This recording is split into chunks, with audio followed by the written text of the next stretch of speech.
uyu mufti mushasha yimitswe amateka yiwe naya Sowa story murakaza neza yitwa Nayabagabo Salumu, se wiwe yitwa Ndayavugwa Sayidi, nyina wiwe yitwa Sinzobakwira Aisha. Nivyo wavyumvishije neza. Yavuce mu mwaka w'igihumbi 1977. Yavukiye mu ntara ya Muyinga, komine Muyinga, ku mutumba witwa Nyamaso. Nivyo wavyumvishije neza. Yavukiye aho bita mu Nyamaso. Ndetse akaba ari naho yize amashure yibanze, nayo amashuri yisumbuye akaba yayize mu ntara ya Karusi, muri komine Buhiga, zone Buhiga, muri lise Buhiga. Nivyo wavyumvishije neza. Amashuri yisumbuye yayize muri lise Buhiga. Yaminuje amashuri y'idini mu gihugu ca Kenya. Nivyo wavyumvishije neza. Amashuri y'idini yayaminuje mu gihugu ca Kenya, muri kaminuza imwe ibarizwa mu ntara ya Kajiado aho bita Kisaju. Iryo shuri bagita Rafu Islamic University of Kenya. Nivyo aho niho yaminuje. Amaze kuminuza amashuri y'idini, amaze kugaruka mu gihugu c'u Burundi, yaciye ahabwa amabanga agirwa mu kurugenzi w'intara ya Muyinga. Nivyo wavyumvishije neza. Yahawe inshingano zo kuyobora abayisilamu mu ntara ya Muyinga. Muri iyo ntara yakoze byinshi bigiye bitandukanye.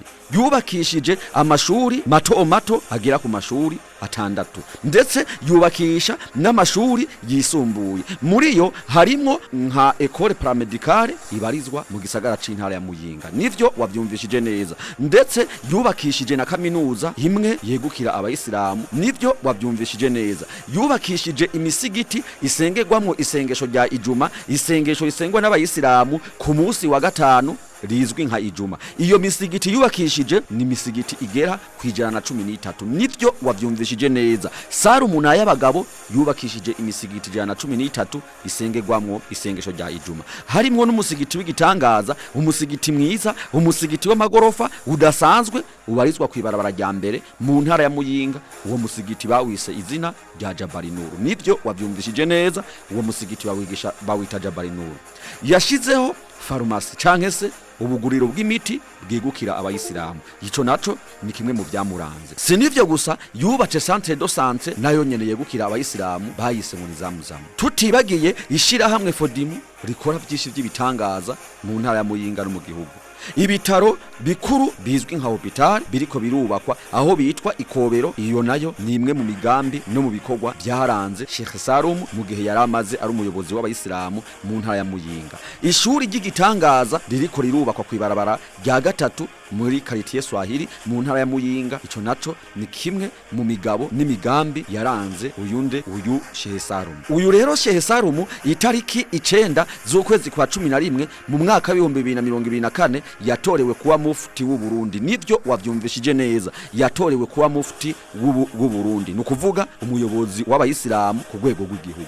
Itariki 21 z'ukwezi kwa 12 mu mwaka wa 2024 niho imbere y'abashehe nka Bijeje Salumu, Gihete Yusufu, Twaha Abdul Karimu, Shimirimana Isa n'abayisilamu bavuye mu mihingo itandukanye y'u Burundi. Ubwo twovuga nko mu ntara ya Muyinga, mu ntara ya Gitega nyene, mu ntara ya Rumonge, Bujumbura, abavuye mu ntara ya Karusi, Cibitoke, Bubanza, Cankuzo, Ruyigi, Makamba na Bubanza, Kirundo na Ngozi na Kayanza n'izindi ntara zose zigize u Burundi, basidukanye n'iyonka baraza baje kwimika Sheikh Salum Nayabagabo muri izo nshingano. Ubwo rero ndetse hakaba haje n'abayisilamu bavuye mu mahanga baje kwifatanya nawe muri ivyo birori. Ubwo twovuga nka ambasaderi w'igihugu ca Turkiya mu gihugu c'u Burundi, nawe yari yayitabiriye ivyo birori, ndetse n'icegera ca mufti w'igihugu c'u Rwanda, Uganda na Tanzania. Abo bose bari bahigereye. Ndetse sabo bonyene, hariho n'abatari abayisilamu bari bashoboye kwitabira ivyo birori kugira ngo bihere ijisho ingene abayisilamu bimika mufti canke se umuyobozi w'abayisilamu ku rwego rw'igihugu.